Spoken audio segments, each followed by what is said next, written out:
Monsieur le ministre, Nizar Baraka, bonjour. Bonjour, merci pour l'invitation. Nous sommes au quart de l'été, une nouvelle vague de chaleur vient de s'achever, est en train de s'achever sur le Royaume. Les pluies de l'automne et du début d'année ont amélioré la situation par rapport à l'an dernier, mais les barrages ne restent remplis qu'à un taux de 37%. La sécheresse continue de planer sur le Royaume. Aujourd'hui, quel est l'état des ressources en eau au Maroc, si on devait dresser pour commencer un panel général? Écoutez, aujourd'hui, date d'aujourd'hui, on est autour de 36% de taux de remplissage et avec une capacité de 6 milliards de mètres cubes en fait, qui sont aujourd'hui stockés au niveau des barrages. Il est clair que donc on est passé en avril à 40%, et aujourd'hui donc on a baissé à autour de 35%, ce qui est tout à fait normal. D'abord parce que, comme vous le savez, ces capacités hydriques sont là pour répondre aux besoins de consommation, donc des citoyens à travers l'eau potable, mais également de l'irrigation. Et je peux vous dire comme on a eu une embellie relative.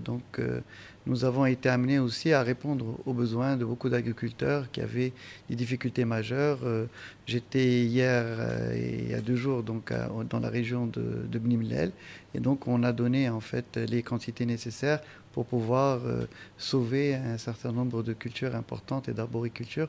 Donc on est là aussi pour assurer cet équilibre entre l'eau potable et également l'irrigation et donc la sécurité alimentaire. Deuxième élément important qu'il faut noter, c'est qu'aujourd'hui, on l'a dit, hein, on a passé 7 années de sécheresse, et cette année est une année où on a eu une relative amélioration, puisque globalement, je dirais le stress hydrique et la baisse en fait, des précipitations n'a été que de 20% contre 48% l'année dernière. On a eu 40% d'apports supplémentaires cette année par rapport à l'année dernière, mais on reste en baisse de 60% par rapport à la moyenne annuelle.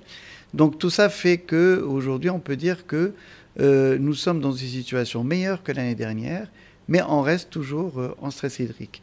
Et en plus, comme vous l'avez si bien dit, les chaleurs que nous vivons ces dernières semaines font qu'il y a plus d'évaporation et par conséquent, évidemment, les capacités hydriques mobilisées sont affectées. Et donc pour faire face à cette situation, le gouvernement mise sur une stratégie qui allie des ressources conventionnelles et non conventionnelles. On a la construction de nouveaux barrages, on a la gestion des nappes phréatiques et on a aussi toute une stratégie autour du dessalement de l'eau de mer, autour des transferts d'eau entre bassins hydrauliques et le traitement des eaux usées. J'aimerais qu'on s'arrête brièvement au moins sur ces 3 points. On peut commencer par le dessalement.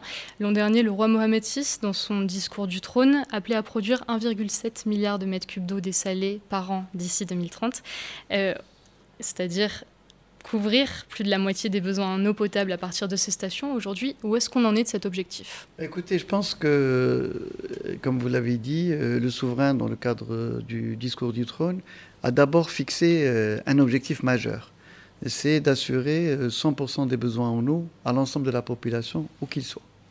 Et le deuxième objectif qu'il a fixé, qui était un objectif très ambitieux, c'est d'assurer 80% des besoins en irrigation. Or, force est de constater que nous reposer uniquement sur les barrages ou sur les nappes phréatiques qui est insuffisant pour répondre à cela. Et c'est la raison pour laquelle le souverain a mis l'accent sur un mix hydrique. C'est-à-dire qu'on doit agir sur les eaux conventionnelles, mais aussi sur les eaux non conventionnelles, mais aussi sur la demande que vous avez omis de mentionner, qui est un élément très important pour pouvoir économiser de l'eau et assurer une rationalisation en fait, de l'utilisation de l'eau dans notre pays, une meilleure valorisation de cette eau, et évidemment la préservation des nappes souterraines pour assurer les ressources durables. Donc un des axes fondamentaux, ça a été évidemment le dessalement. Et là, je dois dire qu'il y a eu une explosion en la matière, et je vais vous donner un certain nombre de faits qui permettent de confirmer que nous sommes sur la bonne voie pour atteindre l'objectif qui a été fixé par le souverain d'1,7 milliard de mètres cubes à l'horizon 2030. Nous sommes arrivés au gouvernement en 2021, on avait autour de 30 millions de mètres cubes d'eau dessalée. Nous sommes aujourd'hui à 320 millions de mètres cubes d'eau dessalée, et les projets qui sont en cours nous permettront d'atteindre les 520 millions dès l'année prochaine.